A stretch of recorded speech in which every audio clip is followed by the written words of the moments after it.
విశ్వనగరంగా మారుతున్న హైదరాబాద్ పై అంతర్జాతీయ drugs smuggling mafia focus పెట్టినట్లు తెలుస్తోంది. విదేశాల నుంచి నగరానికి డ్రగ్స్ సప్లై కోసం స్మగ్లర్ల ముఠాలు అన్ని ప్రయత్నాలు చేస్తున్నాయి. సిటీకి తెస్తున్న కోట్ల రూపాయల విలువైన హైడ్రోపోనిక్ గంజాయిని డిఆర్ఐ అధికారులు స్పెషల్ ఆపరేషన్తో పట్టుకున్నారు.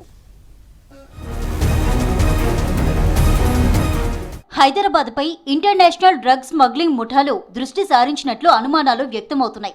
బ్యాంకాక్ నుంచి నగరానికి తెస్తున్న కోట్ల విలువైన హైడ్రోపోనిక్ గంజాయి శంషాబాద్ ఎయిర్పోర్ట్ లో పట్టుబడింది. డ్రగ్స్ సప్లై వ్యవహారంలో 7 ప్రయాణికులను అదుపులోకి తీసుకున్నారు డిఆర్ఐ అధికారులు. గత నెల 31న బ్యాంకాక్ నుంచి శంషాబాద్ విమానాశ్రయానికి నార్మల్ ప్యాసింజర్ మాదిరి 7 వ్యక్తులు వచ్చారు. ఎయిర్పోర్ట్ లో తనిఖీలు చేస్తున్న భద్రతా సిబ్బందికి 7 అనుమానం కలిగింది. వారి ప్రవర్తన, లగేజీ ప్యాకింగ్ విధానం అనుమానాస్పదంగా ఉండటంతో మరింత క్షుణ్ణంగా తనిఖీలు చేశారు. సోదాల్లో సూట్ కేసులలో మోడర్న్ మెథడ్లో ప్యాక్ చేసిన హైడ్రోపోనిక్ గంజాయి పట్టుబడింది. మొత్తం 27.15 కిలోల గంజాయిని అధికారులు స్వాధీనం చేసుకున్నారు. అంతర్జాతీయ మార్కెట్లో డ్రగ్స్ విలువ 9.5 కోట్ల మేర ఉంటుందని అంచనా వేశారు. టీహెచ్సీ స్థాయి ఎక్కువగా ఉన్న ఈ తరహా గంజాయికి అంతర్జాతీయ మార్కెట్లో భారీ డిమాండ్ ఉంటుందన్నారు.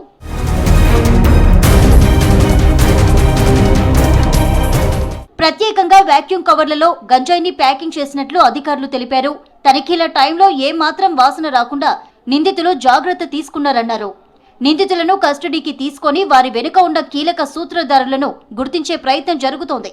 నిందితులపై ఎన్డీపీసీ యాక్ట్ కింద కేసులు ఫైల్ చేశారు. హైడ్రోపోనిక్ గంజాయి సాధారణ గంజాయితో పోలిస్తే చాలా శక్తివంతమైనదిగా తనిఖీ అధికారులు చెప్పారు.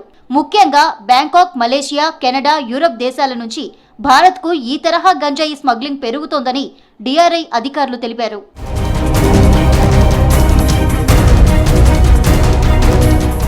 ఎయిర్పోర్ట్లో పట్టుబడ్డ 7 కొరియర్లుగా అధికారులు అనుమానిస్తున్నారు. ఒక్కో వ్యక్తికి కొంత డబ్బు చెల్లించి హైడ్రోపోనిక్ గంజాయి తరలించేందుకు వ్యూహం పన్నినట్లు అనుమానిస్తున్నారు. ఇలాంటి వ్యూహాలను ఇంటర్నేషనల్ స్మగ్లర్లు అవలంబిస్తారని చెప్పారు.